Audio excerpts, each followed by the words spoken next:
The year is 1823. A Scottish ship drops anchor off the sweltering coast of Central America.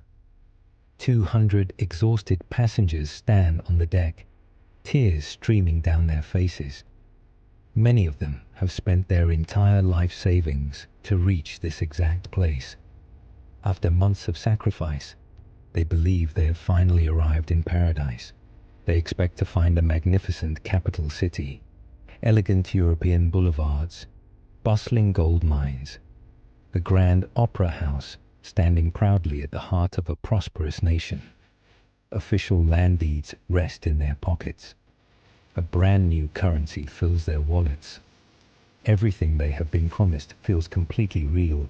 A small landing party rows ashore to greet the local governor. They step onto the beach and look around. Then they stop. There are no roads, no harbor, no government officials, no welcoming citizens. Only silence. There is no city. There is no nation. Only a vast and unforgiving jungle. The settlers have not arrived in paradise. They have stepped directly into one of the deadliest scams in human history. The country they bought into does not exist. Meanwhile, the man who sold them this dream is thousands of miles away.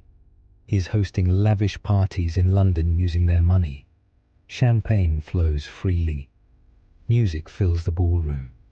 And while the elite celebrate beneath crystal chandeliers, the people on that distant beach are about to face a slow and devastating death. To pull off a deception on this scale, you first need credibility. Meet Gregor MacGregor, an aristocratic Scottish soldier with remarkable charm and limitless ambition. When he returns to London in 1820, he arrives covered in medals, glory, and heroic stories from South America. To the public, he looks like a man who has conquered the impossible. MacGregor claims to be a decorated veteran of the South American Wars of Independence. London society is captivated. Aristocrats invite him into their homes. Investors hang on every word. MacGregor understands something timeless about human nature. People are far more willing to believe an extraordinary lie when it is delivered by a celebrated hero. Then comes his most astonishing claim. Gregor MacGregor announces that he has been appointed the ruling prince of Poyais, a vast and prosperous nation hidden within the jungles of Central America. According to MacGregor, this territory stretches across what is now modern-day Honduras, and it is waiting for settlers, investors, and fortune seekers. MacGregor paints an irresistible picture. He claims the rivers of Poyais sparkle with gold. The land is unimaginably fertile. Opportunity waits around every corner. The wealthy dream of fortune. But ordinary Scottish families see something even more powerful. A chance to escape poverty forever. MacGregor is not simply selling land. He is selling hope. He understands the desperation of struggling families. He knows exactly how badly they want a better future. And he knows how to turn that hope into profit. One coin at a time. What makes the Poyais scheme so terrifying is its scale. Gregor MacGregor does not simply promise a fake country. He builds one. Piece by piece, document by document. He creates an illusion so detailed and convincing that almost nobody thinks to question it. Then he takes the deception one step further. He opens a fully staffed embassy in the heart of London. MacGregor invents an entire government from thin air. A legal system, official land grants, government documents. Everything appears authentic. Heavy wax seals decorate expensive parchment. Professional printers produce thousands of official Poyais banknotes. The scam is no longer a story. It has become an industry. Investors eagerly trade real British pounds for beautifully printed Poyais currency. But MacGregor's greatest weapon is still to come. A 400-page guidebook. Presented as the work of an independent explorer, it is detailed, professional, and completely fictional. The guidebook is a masterpiece of deception. It explains the climate, the wildlife, the cities, the economy. It even describes theaters that do not exist. Every page makes the fantasy feel more real. MacGregor taps into something powerful. National pride. He convinces ordinary Scots that settling Poyais is not merely an opportunity. It is their destiny. Hundreds of people buy into the dream. Families sell their homes, their businesses, their savings, their future. Everything is exchanged for a chance at a better life. Children are loaded onto ships. Tools are packed into wooden trunks. The docks fill with hope. And without realizing it, hundreds of innocent people step directly into a trap. The sails rise, the ships leave the harbor, and there is no turning back. The journey across the Atlantic lasts nearly 2 months. The conditions are harsh, the cabins are crowded, the food is limited, but remarkably, morale remains high. Each evening, families gather below deck beneath flickering lantern light. They study their guidebooks. They imagine the streets they will soon walk, the lives they will soon build, and the fortunes waiting just beyond the horizon. The illusion becomes part of their daily lives. They memorize the street names of a city that does not exist. They exchange real money for counterfeit Poyais currency. Every passenger arrives with a purpose. Cobblers prepare tools for future customers. Bankers plan financial offices. Musicians dream of performing in grand theaters. Each person is building a future inside a country that exists only on paper. The atmosphere aboard the ships is filled with absolute confidence. Nobody suspects the truth. Nobody realizes they are sailing toward disaster. Meanwhile, back in London, Gregor MacGregor is thriving. New investors continue pouring money into his fantasy. Land sales explode. The profits keep growing. While hundreds of innocent people drift toward death, the man responsible celebrates in luxury. The contrast could not be more disturbing. MacGregor's fortune grows larger by the day, and eventually the voyage comes to an end.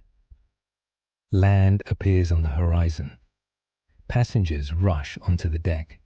Excitement spreads through the ship. After months at sea, they are finally about to see their new home. The illusion collapses the moment they arrive.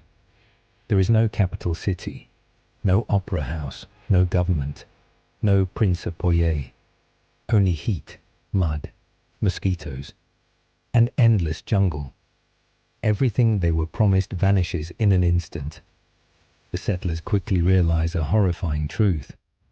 They have crossed an ocean for a country that does not exist. Panic quickly turns into despair. The settlers finally understand the truth. This is no longer a colonization project. It is a fight to stay alive. Then the rains arrive, without warning. Day after day, relentless tropical storms hammer the camp. Makeshift shelters collapse into the mud. Supplies are ruined, and whatever hope remained begins to wash away with the floodwaters. The jungle shows no mercy.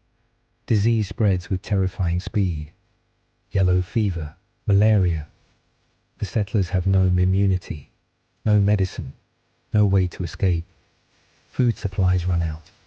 Nothing grows in the unfamiliar soil.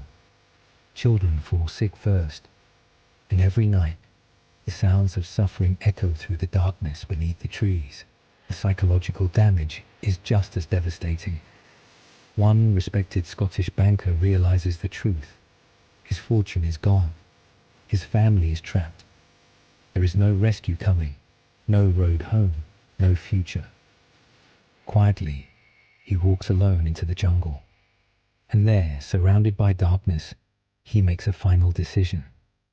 MacGregor had ordered the ships to leave immediately after unloading the settlers. From the very beginning, escape was never part of the plan. As people die on the shores of Central America, Gregor MacGregor remains comfortably in London. He drinks expensive wine. He enjoys the finest luxuries. And while entire families struggle to survive, he prepares a third expedition. More advertisements, more promises, more victims. The tragedy unfolding across the ocean does not stop the scam. It only makes him richer. Salvation arrives only by chance. A passing ship notices movement along the beach.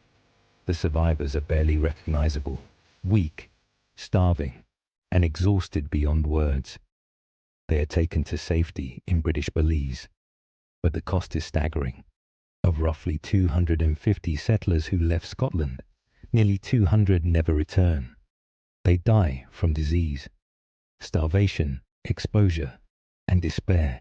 Eventually, news of the disaster reaches Europe. The reaction is explosive. Newspapers turn against the so-called Prince of Poyais. Investors panic. Land deeds that once seemed priceless are suddenly exposed as worthless paper. Authorities move in to make an arrest, but Gregor MacGregor sees the danger coming. Before they can reach him, he quietly escapes across the channel to France. Most people would disappear after a scandal of this magnitude. Most people would spend the rest of their lives hiding. Gregor MacGregor does the exact opposite. He arrives in Paris, opens a new office, and begins selling the very same fake country all over again. The scheme that killed hundreds is simply rebranded for a new audience. French authorities prove far more skeptical. Officials notice an unusual surge of passport applications for a country they have never heard of. An investigation begins. The paperwork leads directly back to MacGregor. Before another ship can leave Europe, he's arrested and placed on trial for fraud. But true justice remains frustratingly out of reach. Against all expectations, MacGregor receives only a brief sentence. The deaths of hundreds change almost nothing. Then comes one final act of manipulation. He returns to South America, older, richer, and completely unrepentant. Using his military reputation, he successfully rebuilds his life as if the disaster never happened. The ending is almost impossible to believe. The Venezuelan government welcomes him. He receives a generous military pension, lives comfortably for the rest of his life, and when he dies, he is buried with full military honors. Gregor MacGregor causes one of the deadliest scams in history, yet he never truly pays for it. He understood something dark about human nature. People will often choose a beautiful lie over an uncomfortable truth. Gregor MacGregor sold hope, sold dreams, sold an entire nation that never existed. The tragedy of Poyais leaves behind a chilling lesson. A convincing lie backed by official paper can be far more deadly than any weapon.